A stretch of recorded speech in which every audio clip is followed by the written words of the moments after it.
네, 오늘은 김진표 국회의장이 최후 통첩한 내년도 예산안 합의 처리 시한입니다. 하지만 여야는 아직도 이견을 좁히지 못한 채 팽팽한 대치를 이어가고 있습니다.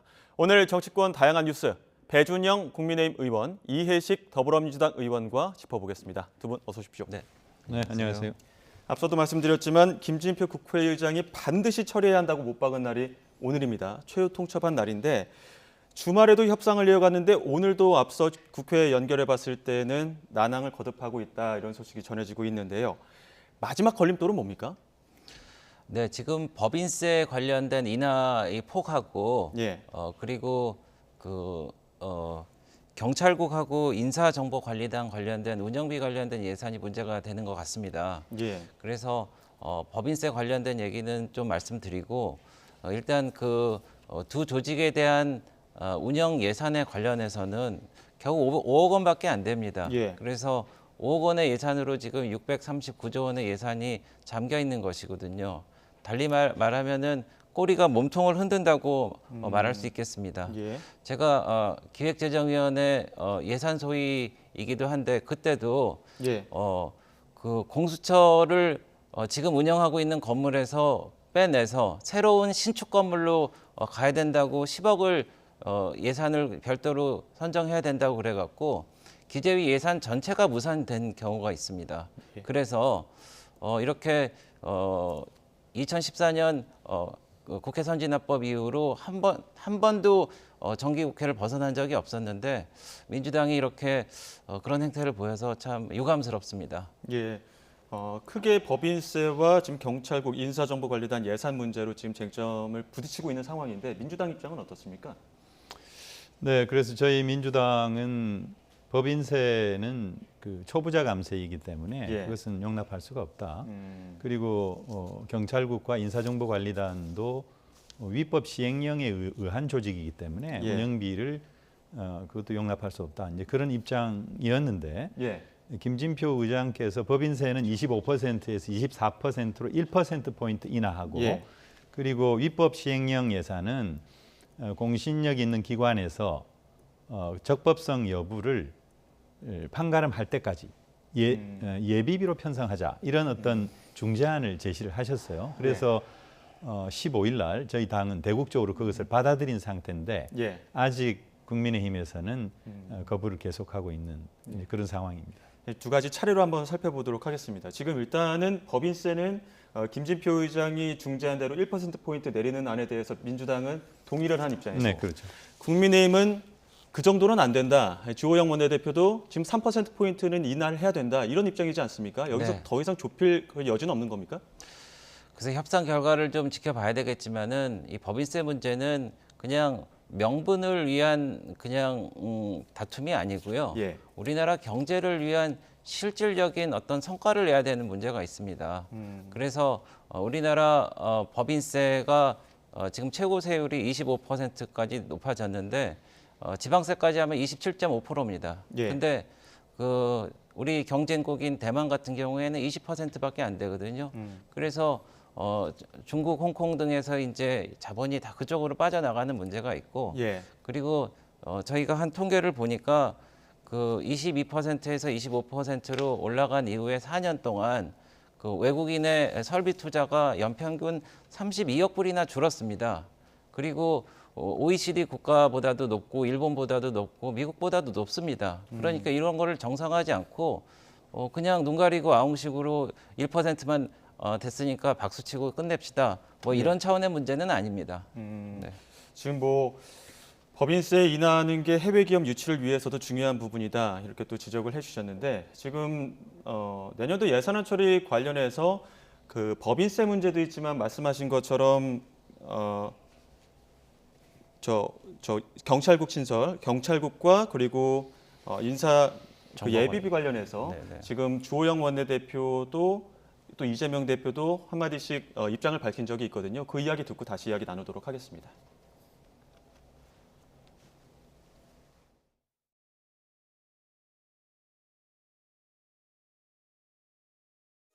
법인세 문제도 서로 허심탄회하게 이야기한 결과 어느 정도 의견 적번을 볼 수 있는 단계까지 되었습니다만은 마지막 쟁점으로 남은 것이 경찰국 운영 예산과 인사정보관리단 운영 예산입니다. 5억의 예산 때문에 639조나 되는 정부 예산 전체를 발목을 잡고 있습니다. 빨리 생각을 바꾸고 국민의힘은 대통령실의 하명만 기다리는 무기력한 식물 여당입니까? 대통령도 특권 예산에 대한 집착을 거두시고 민생 예산을 수용해서 이 교착된 전국을 해소할 수 있기를 바랍니다. 지금 대통령께서 관심을 기울여야 할 것은 여당 경선 개입이나 정적 제거가 아니라 민생 그 자체입니다. 네, 이재명 대표는 무기력한 식물 여당이다 이렇게 표현을 하기도 했고 또 박홍근 원내대표는 국민의힘이 아니라 용산의 힘이다 이렇게 또 지적을 했습니다. 결국에는 여당으로서 어떤 협상 파트너로서 역할을 못하고 있다 이렇게 보시는 겁니까? 그렇죠. 그러니까 예산이라고 하는 것은 정부가 편성을 하고 그 편성된 예산을 국회에 제출을 하면은 국회에서 심의해서 확정하는 거죠. 예. 그래서 예결위를 구성을 해가지고 예결 소위를 구성을 하고 소소위까지 거쳐서 최종 협상을 해서 안 되면 예. 그러면 이제 원내 대표단에게 넘겨서 최종적으로 지금 원내 대표 간의談판을 지금 하고 있는 거지 않습니까? 그렇죠. 그런데 번번이 이것이 국회에서 여야 간 협상에 의해서 결정이 되는 것이 아니라 예. 대통령실에서 이건 안 된다. 뭐 예. 이건 좀 문제가 있다. 이렇게 자꾸 이렇게 일종의 하명 같은 그런 방식으로 이렇게 협상이 자꾸 결렬이 되고 진척이 안 되니까 그러면 국민의힘이 도대체 있는 거냐? 저희들은 이제 그렇게 질문을 하고 있는 것이죠. 예. 대통령실의 하명이 협상을 공전시키고 있다 이렇게 보고 계시죠. 그리고 이제 대통령실이라고 했는데 사실은 그것이 윤석열 대통령께서 그런 입장을 갖고 계신 것인지 아니면은 대통령실에 있는 뭐 실장이나 또는 수석이나 이런 분들인지 확실치가 않아요. 예. 만일에 그 대통령실의 비서진이 그런다 그러면 그거는 정말 있을 수도 없는 일이고 대통령께서 직접 그런다고 하면은 제가 볼 때는 이게 상권 분립에도 문제가 되고 대통령께서 조금은 국회에 맡겨주고 특히 여당에게 권한을 좀 주시는 게 좋지 않을까 그런 생각입니다. 여당이 너무 대통령실 눈치만 본다라는 민주당의 주장 어떻게 보십니까? 네. 그 정부 여당이라는 말이 있습니다. 예. 그렇기 때문에 정부와 여당은 한 몸이어야 되고요. 팀워크를 맞춰야 됩니다. 그런 면에서 저희가 당연히 손발을 맞추는 건 당연한 일이고요. 예. 그리고 사실 이번 예산은 단순한 그 숫자라든지 글자가 아닙니다. 우리 윤석열 정부의 앞으로의 5년간을 할 설계도거든요. 그래서 이 설계도에서 이 회로 빼라, 저 부품 빼라, 뭐 이렇게 할 그런 계제가 아니라는 것을 저희가 좀 말씀을 드리고, 예. 그리고 이재명 대표께서도 얼마 전에 재밌는 그 솔로몬의 진짜 어머니가 누구인가 그런 논쟁을 하셨는데, 저는 이렇게 생각합니다. 그 좀 전에 그 경찰국이라든지 인사정보관리단이라든지 예. 5억밖에 안 되거든요. 이 5억을 볼모로 639조 원, 이게 정말 하루빨리 예산이 투입해 갖고 정말 얼음장처럼 그 차가운 경제를 녹여야 되는데 5억 원을 볼모로 639조 원을 쥐고 있는 민주당이 과연 진짜 엄마인지 제가 묻고 싶습니다. 예. 묻고 싶다고 하시는데 어떻게 생각하십니까? 이건 뭐 국민들께서 너무 잘 아는 내용이고요. 정부조직법에 의해서 사실은 법적인 근거를 가지고 기구를 설치를 해야 되는데 그렇지 않지 않습니까? 예. 시행령을 통해서 밀법한 기구를 설치했단 말이죠. 그래서 그 운영비 예산을 허용한다라고 하는 것은 그런 위법적인 기구를 불법적인 기구를 허용하는 것이나 다름이 없기 때문에 저희들로서는 이제 받아들일 수가 없는 것인데 예. 김진표 의장께서는 그러면 그것이 이제 헌재로 가서 권한쟁의 심판이라든가 이런 결과를 받아본 이후에 명백하게 결론이 날 때까지 예비비에다 넣어서 편성을 해서 하면 되지 않느냐 예. 이런 안을 제기했기 때문에 예. 저희들이 이제 그것을 수용을 한 것이죠. 그래서 저는 뭐 예를 들면 거기 기구에 있는 그 공무원들 예산이라든가 이것은 법정 예산이기 때문에 뭐 깎아도 뭐 공무원 월급은 뭐 주지 않을 수가 없지 않습니까? 예. 다만 이제 운영비의 문제인데 이 운영비의 문제는 결국은 명백하게 법적으로 가려진 이후에 집행이 되는 것이 옳다. 저희는 그렇게 보고 있는 것이죠. 예. 그러한 쟁점들이 어떻게 또 해결점을 찾을지도 주목해 봐야 될 것 같고요. 예산안과 맞물려서 지금 문 열지 못했던 이태원 참사 국정조사 네. 오늘 개문발차 문 열고 출발했습니다. 이해식 의원님 오늘 전체회의 참석하셨죠? 네네. 어떤 내용하고 왔습니까? 네, 뭐 지금 이제 전체 45일간인데 1월 7일까지 끝내도록 되어 있습니다. 예. 그렇지만은 이제 예산 타결되고 난 이후에 본 조사를 해야 되기 때문에 그동안 쭉 그 전체회의를 열지 않고 인내해 왔는데 지금 전체 45일 중에 25일이 지나가 버렸어요. 예.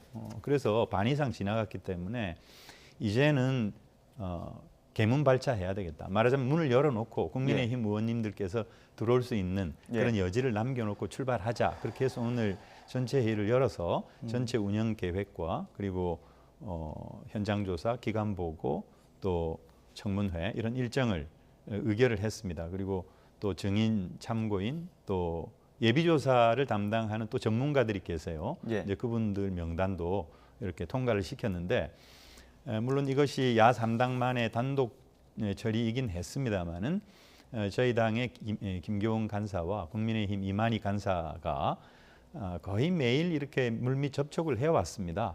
예. 그런 상태에서 거의 합의된 내용을 기반으로 해서 오늘 통과를 시켰기 때문에 형식적으로는 단독 처리, 야 3당만의 처리라고 보여지지만 내용적으로는 국민의힘과 거의 합의해서 가고 있고 그리고 오늘 의안에다가 이것은 여야 간 간사 합의로 수정할 수 있다 이런 단서를 붙여서 또 통과를 했습니다. 예. 그렇기 때문에 얼마든지 국민의힘 의원들이 들어올 수 있는 그런 공간을 만들어 놓고 예. 오늘 의안을 통과했다 이런 말씀드립니다. 네. 형식은 혼자 출발했지만 어찌됐든 그 안에 자리는 마련해 놨고 네. 이미 이전에 뭐 논의를 했던 과정들이 있었기 때문에 합의된 내용으로 출발했다 이런 입장이신데 국민의힘은 오늘 참석하지 않았습니다. 그러니까 예산안 먼저 처리를 하고 이 국정조사 임하자 이런 입장이시잖아요. 네. 우선 개문발차라는 말씀을 듣고 보니까 저는 마음이 철렁 내려앉습니다. 개문발차라는 게 문을 열고 출발한다는 얘기인데 그렇지 않아도 얼마 전에 사고도 있고 그래서 굉장히 좀 위험하지 않나라는 느낌이 들고 그게 과연 제대로 달릴 수 있나 폭주하지 않나 이런 좀 걱정을 합니다. 예. 그리고 제가 오늘 사실 이 합의문을 들고 나오지 않을 수가 없었는데 예. 이 빨간 표시된 부분을 좀 비춰주시면 감사하겠습니다. 이 답안에 보면은요. 예. 이렇게 이태원 관련된 국정조사에서 2023년도 예산안을 처리한 직후에 예. 밑으로 좀 내려주시죠. 카메라가 네. 빨간색으로 좀 표시된 저 부분입니다. 네네 직후에라고 돼 있습니다. 어떤 전제 조건도 없습니다. 그리고 여기에 여야 원내대표가 사인을 했거든요. 이거는 약속입니다. 약속을 지키지 않고 이런저런 사전 변경이 생겼다고 마음에 안 든다고 밀어붙이는 것은 안 좋은 겁니다. 저희는 그렇지 않아도 여기 합의문에 나와 있지만은 대통령실 국정상황실이라든지 대통령실 관련된 내용을 대폭 우리가 집어넣었는데 사실 대통령실에서 굉장히 반대했다고 그래요. 예. 그럼에도 불구하고 우리가 예산안을 빨리 처리해갖고 우리가 국정을 정상화시키기 위한 그런 약속을 한 겁니다. 그런데 그 약속을 했음에도 불구하고 국정조사도 이제 약속대로 하지도 않고 예산안이 통과되지도 않았는데 지금 밀어붙이시고 예. 또 해임 건의안도 내셨잖아요. 해임 건의안 내신 줄 알았으면 저희는 국정조사 합의 안 했습니다. 그리고 또 국정조사가 제대로 안 될 것 같으니까 이제 또 특검까지 하신다고 그러고 무슨 그 홈쇼핑의 3종 세트도 아니고 마구 돌려가면서 이렇게 우리 정부가 하는 일을 전부 사사건건 반대한다는 느낌을 지울 수가 없고요. 예. 그리고 저희 국정조사는 꼭 해야 된다고 봅니다. 여기 나와 있는 대로 여러 가지 문제점을 발굴을 해서 사후에 그런 문제를 이제 없애 나가야 되는 게 있는데 예를 들어서 예전에 서해회리라고 300명 가까이 그 바다에서 돌아가신 그런 사건이라든지 대구 지하철 참사에서도 200명 가까운 분이 돌아가셨는데 그때는 사실 국정감사및 조사에 관련된 법이 제정됐음에도 불구하고 안 했습니다. 그 이유가 뭡니까? 철저한 조사를 통해서 원인 규명을 하고 이제 문제를 수습하자 이런 것 때문에 했는데 이번에 저희가 합의를 해준 거는 예산안 처리를 빨리 해서 이 어려운 경제를 살리자고 했기 때문에 저희가 동의를 해준 것입니다. 그래서 지금 내년 같은 경우에는 올해 고용의 10분의 1밖에 안 될 거라고 그러고 2020년 코로나19 이거 이후로 정말 고용이라든지 수출이라든지 퍼펙트 스톰이 몰려온단 말입니다. 근데 그럼에도 불구하고 이 국정조사를 약속대로도 못하고 5억 때문에 639조 원을 이렇게 흔들어대고 그러니까 그러지 말고 국회를 정상화해서 약속대로 하자라는 게 저희 생각입니다. 근데 지금 우상호 국조특위위원장은 오늘 의결을 하지 않을 수가 없다. 다다음 주에 당장 이제 국정조사 기간이 끝나는데 최소한 7일 전에 증인 통보해야 되고 다음 주엔 기간 업무 보고 갖고 그 다음에 또 청문회를 하려면 시간이 너무 빠듯하다 이렇게 이야기를 하고 있거든요. 그래서 저희 원내대표께도 말씀을 하셨는데 그래서 이 정상적으로 예산안 처리하고 국조를 하면은 1월 7일을 연장할 수도 있다라는 여지를 남겨줬는데 만약에 그거를 민주당에서 동의하지 않고 밀어붙이면은 어떻게 연장하겠냐 이런 말씀을 하셨는데 예. 지극히 상식적인 얘기 아닐까요? 연장도 그러니까- 힘들 수 있다. 예. 네, 그러니까 예산안 통과된 이후에 본조사를 실시하자라고 하는 합의한 것은 맞고요. 그렇죠. 그래서 원래 사실 헌법에 12월 2일까지 예산안을 통과시키기로 돼 있잖아요. 예. 근데 이제 그게 시일이 어겨졌던 거고, 예. 그리고 정기국회 끝나는 12월 9일까지도 안 됐던 거고, 그렇죠. 지금 김진표 의장이 이 제시한 예. 그런 시점 오늘 마지막이다고 최후 통첩을 했는데도 지금 협상이 잘 안 되고 있지 않아요? 예. 그러니까 저희들은 의구심을 갖는 것이죠. 국민의힘 쪽에서 정말 예산안이 관심이 있는 것이냐, 이 내년도 국민 살림살이에 대해서 진정으로 관심이 있냐, 이런 의문을 갖는 것이죠.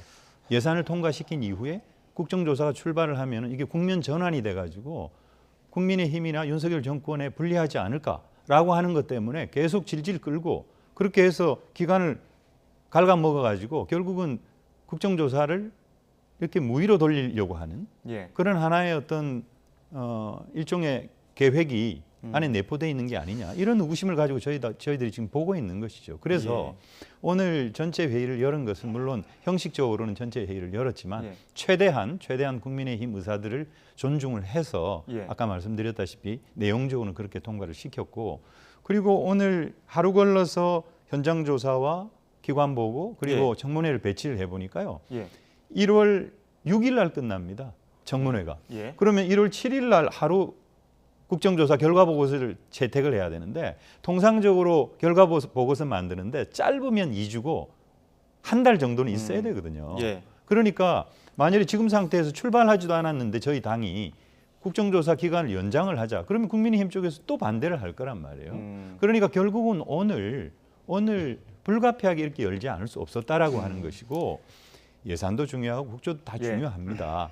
그렇지만 예산이라고 하는 것을 그렇게 고리로 잡고 국정조사를 이렇게 무위로 돌리려고 하는 예. 그런 시도만큼은 없어야 되겠다. 이제 그런 생각을 하는 것이죠. 제가 그 개문발차도 말씀하시고 출발 말씀하시니까 딱 한마디만 더 하겠습니다. 예. 민주당에서 이태원 참사를 너무 민주당의 정치적인 도구로 활용하지 않나 하는 그런 우려를 하지 않을 수가 없습니다. 그래서 방금 말씀드린 대로 우리가 합의해갖고 이 합의서대로 하게 되면은 저희가 늘려줄 거라는 그런 여지를 뒀음에도 불구하고 개문발차하시고요.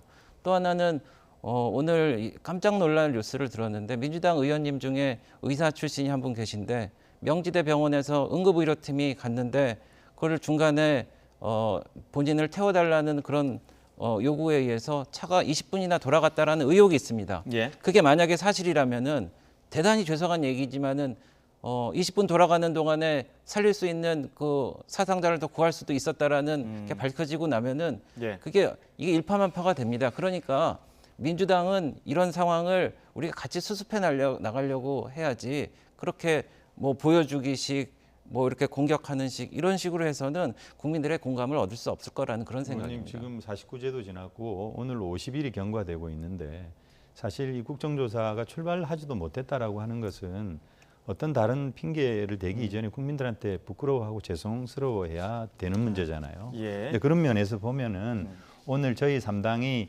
일정에 대해서 여야 합의를 해가지고 수정할 수 있다라고 하는 단서를 달아서 출발한 거 이제 그것은 과연 예. 나무랄 일은 아니다 이렇게 생각합니다. 자, 뭐 국민들을 위해서는 국정조사도 꼭 필요하고 예산안도 꼭 필요한 상황입니다. 여야가 합의점을 빨리 좀 찾아서 좀 네. 국민들 나라 살림, 뭐 경제 어렵다고 하셨는데 좀 도움이 되길 기대를 하겠고요. 윤석열 대통령의 첫 예산안은 아직 처리가 되지 않았는데 윤석열 대통령의 지지율은 조금씩 상승세를 보이고 있습니다. 리얼미터 조사 기준으로 5개월 만에 40%를 회복했고 조금씩 완만한 상승세를 보이는 게 뚜렷이 보이고 있습니다. 지금 보시는 것처럼 11월 3주차부터 계속 오름세를 보이고 있는데 두 분은 이 민심의 흐름 어떻게 해석하고 계시는지 먼저 배준영 의원부터. 네, 그 윤석열 대통령이 당선된 이유는 공정과 상식입니다. 예. 그래서 이번에 화물연대 파업을 공정과 상식에 의거해서 대응한 게 가장 큰 원인이 되지 않았나 이렇게 생각을 하고, 그리고 지금 3대 개혁이 있습니다. 노동개혁이 있고 교육개혁이 있고 연금개혁이 있는데 예. 욕을 먹을 때는 먹더라도 하겠다는 거 아닙니까? 그래서 어느 미국의 소설가가 쉬운 선택이 옳은 선택일 경우는 거의 없다라고 그랬는데 지금 어려운 선택을 하고 있습니다. 지난 그 문재인 정부 때 보십시오. 9번의 그 쉬운 추경을 통해서 했는데 지금 국가 부채 GDP 대비 50%가 넘어가고 있고, 지금 문재인 케어라고 했는데 중국인 가족이 1,100번을 이용해서 1,800만 원을 썼습니다.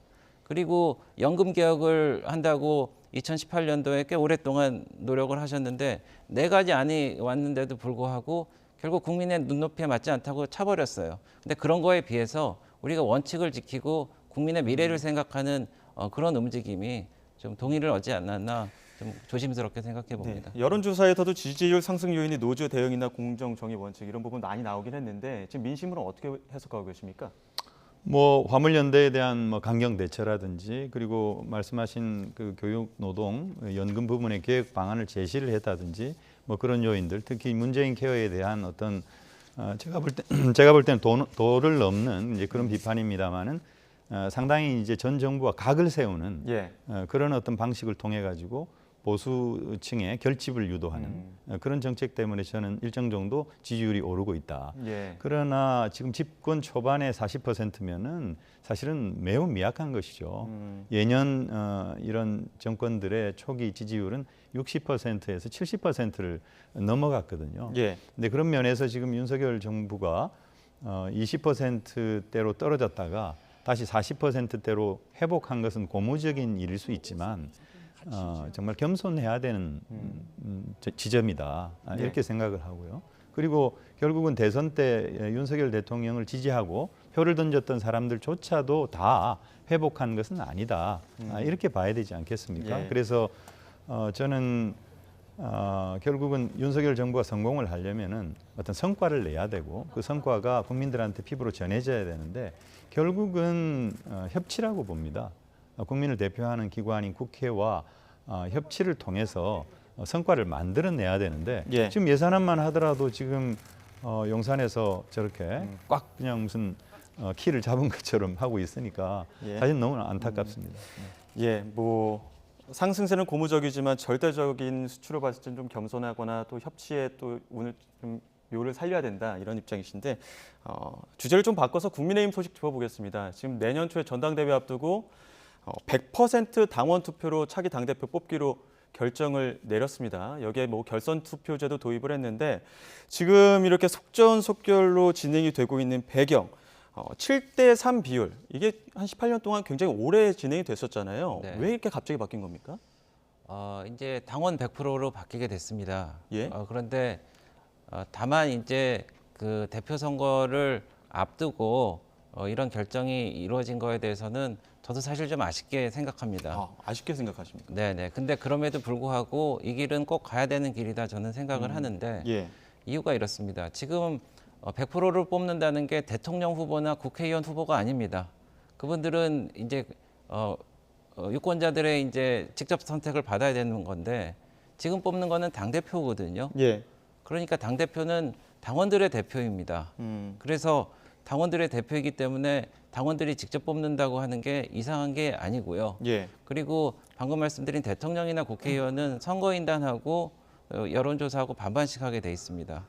그리고 지금 일부 걱정하신 분이 우리 당원 비율이 너무 이 영남 쪽에 이 좀 치우쳐 있지 않나, 또 그리고 노령층에 너무 치우쳐 있지 않나 그런 걱정을 해서 저도 그런 걱정을 했는데, 그래서 제가 한번 자료를 찾아보니까 중앙선관위에 제출된 2021년 회계 보고로 국민의힘 당원이 한 400만 명 정도 되거든요.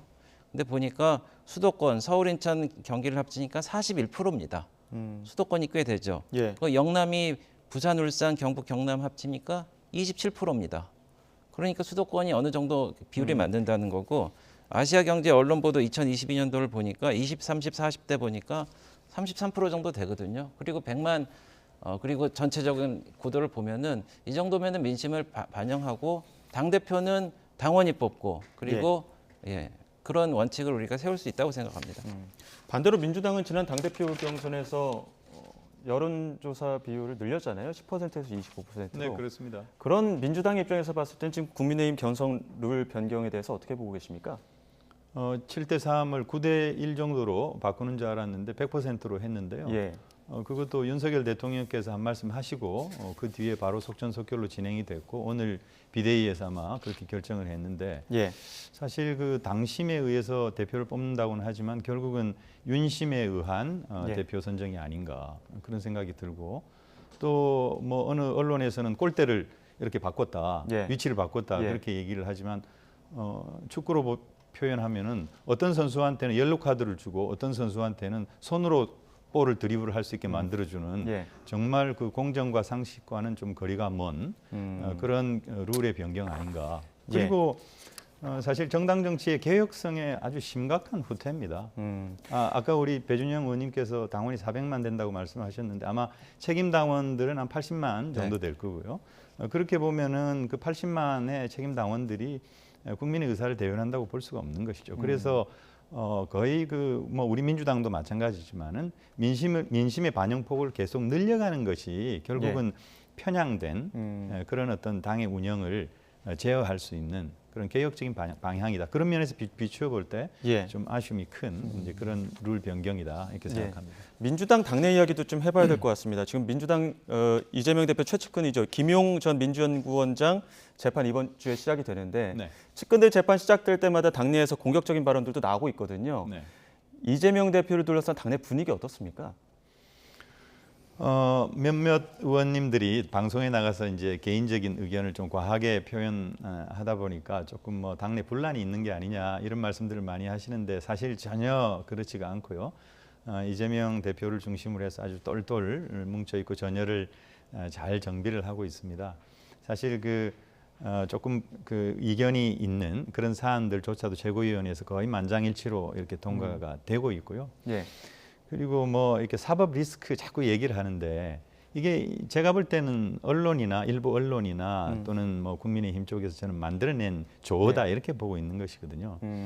지금 김용 그 정진상 전 실장이 지금 재판을 받게 되겠습니다만 그 공소장을 보면은 예. 이재명 대표하고 연결되는 데가 없습니다. 그리고 대장동이라든지 백현동이라든지 또 성남 FC 그리고 변호사비 대납 사건에 이르기까지 이재명 대표와 직접 연결되는 것을 찾기가 어렵습니다. 예. 오직 그 검찰이 만일에 이재명 대표를 기소를 한다고 하면 예. 네. 어떤 배임 혐의로 기소를 할 수는 있을 것 같아요. 그러나 이 배임이라고 하는 것은 법리 논쟁이 있고 유죄 입증하기가 매우 힘듭니다. 예. 아마 배임으로 지방자치단체장의 직무에 대해서 걸면은 대한민국 243개 지방자치단체장 중에서 안 걸리는 사람이 없을 거예요. 예.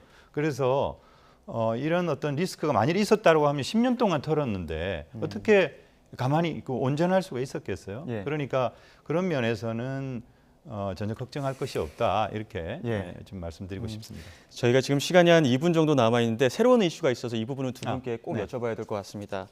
감사원이 이른바 문재인 정부의 소주성 통계 조작 의혹 들여다보고 있는데, 그러니까 소득주도 성장과 관련해서 전 정부에서 고의로 통계를 왜곡했다 이렇게 보고 있는 겁니다. 이 부분에 대해서는 이제 배준영 의원은 어떤 생각 갖고 계십니까? 네,